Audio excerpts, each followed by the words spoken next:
인천과학영재학교 입시 홍원장이 묻고 조원장이 답하다. 네, 오문 오답. 네. 네. 자신 있습니까? 아이, 그럼요.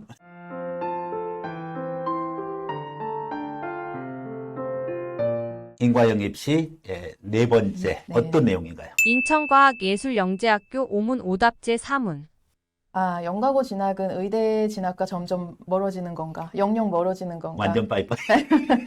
예전에는 이 정도까지는 아니었거든요. 왜냐면은 연대의대 같은 경우는 사실 네네. 연과고 학생들을 좀 좋아하는 그런 게 있어가지고 좀 뽑기도 하고 이랬었는데 이제는 좀 힘들어진 게 정부에서도 계속 못 뽑게 하고 실질적으로 불이익을 주는 게 그 추천서를 받을 때 6군데 수시를 지원하는데 다 의대로 넣지는 않기 때문에 공대를 한 군데나 두 군데 넣잖아요. 그러면 네네. 이제 학교 측에서 의대 진학을 지원을 했다 그러면 이게 다 잡히기 때문에 데이터로 그러면은 선생님이 그다음 다른 곳을 쓸 때 지원서를 안 써준다든지 대입에서 크게 불이익을 받기 때문에 쉽지 않습니다. 그래서 연과고를 진학을 할 때는 그런 거를 참고하셔가지고 나는 진짜 이공계에 인재가 되겠다 이런 마음으로 가시는 게 일단 마음이 편할 것 같습니다. 일단은 이 서약서부터 쓰잖아요. 그렇죠. 예. 나는 절대 의대 안 가겠어. 예전에는 뭐 장학금을 돌려준다든지 그런 정도의 약간 감수할 수 있는 그런 리스크였는데 요새는 실질적으로 네네. 대입 원서 쓸 때 불이익을 주시기 때문에 근데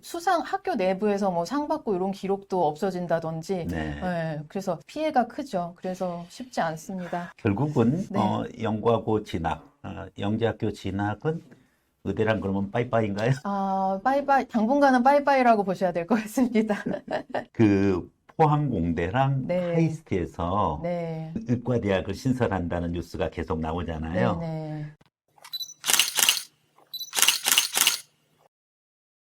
그런데 그것은 이제 의학연구원으로서만 진로가 있고 네네. 또 물론 병원에서 근무하거나 뭐 그런 건 관계없는데 프랙티스를 못한다. 네. 의사로서의 어떤 이 연구 외에 다른 의사로서의 의료 서비스에 제한을 두는 그런 쪽 의대를 만든다고 하는데 네. 그러면은 의대는 어쨌든 조금 진학이 좀 뚫릴 수 있는 그거는 조금 가능성이 좀 보이긴 하는데 그죠? 어쨌든 근데 어머니들이 원하시는 게 개업도 가능한 의사를 원하는 거 개업 못하는 아닐까요? 의사가 의미가 있나요?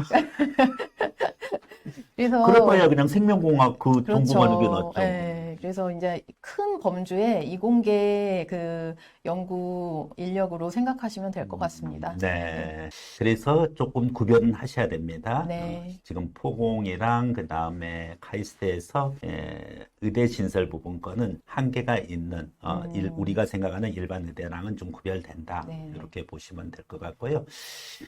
이런 학생들이 있어요. 어차피 나는 영재학교 가고 그리고 충분히 조기 졸업도 한번 가능하리라고 보고 그렇게 해서 수시로 안 가겠다. 추천서 네네. 필요 없다. 네. 나는 그냥 깔끔하게 정시로 갈 거다. 그러니까 의대 가면 되는 거 아니냐.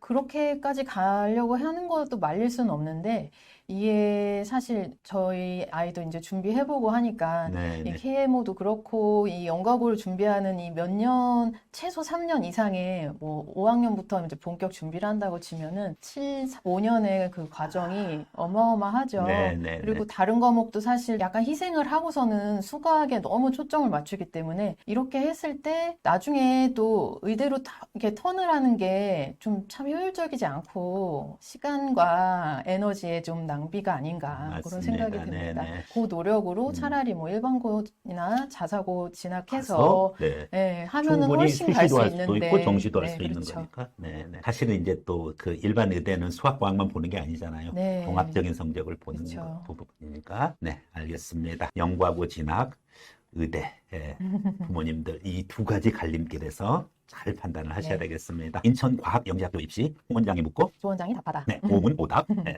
자, 영과고 입시 오문 오답의 마지막 5번째 오문입니다. 네. 인천과학예술영재학교 오문 오답제 5문.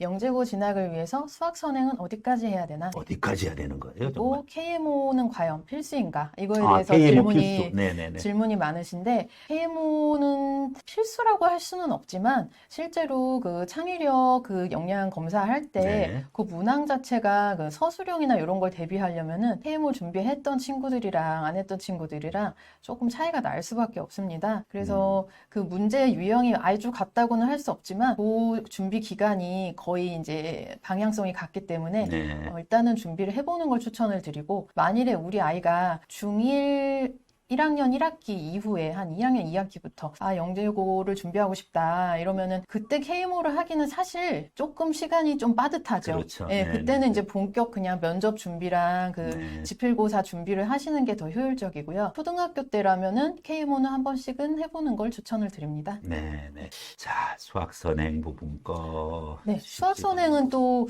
그게 왜 그러냐면은 영각을 갔을 때 1학년 1학기에 수상화가 다 나오고 1학년 2학기 때는 수원수투가 다 나오고 그 다음에 2학년 1학기 때 미적분 기하 뭐 화통목 다 나오고 2학년 2학기부터는 고급 수학이랑 뭐 심화 수학 뭐 대학 네네, 대학 대학 미적분학 수학, 이런 일반. 식으로 네네네. 가니까 뭐 정신이 없죠. 그거를 그때 배워서 한다는 건 불가능하다고 보시면 되고 그래서 그냥 미리미리 해놓고 그 다음에 가서 좀 여유 있게 하는 게 안 그래도 할 게 많으니까 가서도 아니, 무슨 영재학교가 영재 학생이 가는 게 아니라 선행 학생이 가는 거예요? 근데 선행 과정을 다 완벽히 소화한다는 것 자체가 이제 영재성이 있다는 의미니까 아, 네. 반대로 생각하면. 네. 네네. 이제 시험 범위 자체는 그 중등 과정에서 이제 한정이 돼 있지만은 실제 나오는 그 문제의 그 깊이나 이런 것들은 네네. 경시나 했어야지 이게 풀이가 가능한 그런 문제들이 많습니다. 그래서 네네. 이 선행이랑은 좀 다른 개념이긴 하죠. 경시와 선행은. 예. 알겠습니다. 네. 자, 인천 과학예술영재학교 관련해가지고서 현장에서 직접 입시 설명회를 하고 네. 그리고 또 학부모님의 Q&A를 통해 가지고서 많은 입시 현장 경험을 가지고 오늘 여러분과 같이 했습니다. 인천 영과고를 준비하는 수험생들과 학부모를 위해서 네. 요것만 좀 신경 써라. 이렇게 할 수 있는 건 없을까요? 꼭 인과형이 아니어도 이제 네. 다른 영재고도 마찬가지인데 이제는 좀 그 아이 진로와 관련돼서 조금 미리미리 움직이셔야 되는 것 같아요. 특히 영과고 준비하는 경우에는 초등학교 보통 이제 약간 윤곽이 좀 나오는 게 벌써 한 2학년, 3학년쯤 보면은 수학 쪽으로 과학에 관심이 많다. 네, 근데 네. 사실 과학에 관심 많은 것만 갖고는 조금 부족하긴 하고요. 네, 그건 나중에 한과형의 전형으로 좀 설명을 드릴 텐데 이게 일반이랑 당연시. 보통은 수학, 과학이 다 이제 조금 특출난 학생들 경우에 어머님이나 이제 부모님이 보시고서는 이 아이 진로를 어떻게 설정을 할지 조금 미리미리 판단을 하시고 이런 설명회나 강의도 많이 미리 보시는 거가 굉장히 도움이 많이 될 것 같습니다. 네. 일반 전형을 준비하시는 부모님들도 그렇고 특히 인천 지역에서 네. 준비하시는 수험생들에게 많은 도움이 됐을 기대하고요. 뭐 서과형이나 한과형 못지않게 네. 정말 자신의 역량에 따라 가지고 충분히 좋은 입시 결과를 가져올 수 있는 영재학교라는 것을 여러분들이 잘 인식을 하시고 인과형 입시 제대로 준비하는 수험생과 학부모 되기를 바라겠습니다. 네, 이상으로 인과형 오문오답 좋은 원장님과 함께했습니다. 원장님 감사합니다. 네, 감사합니다.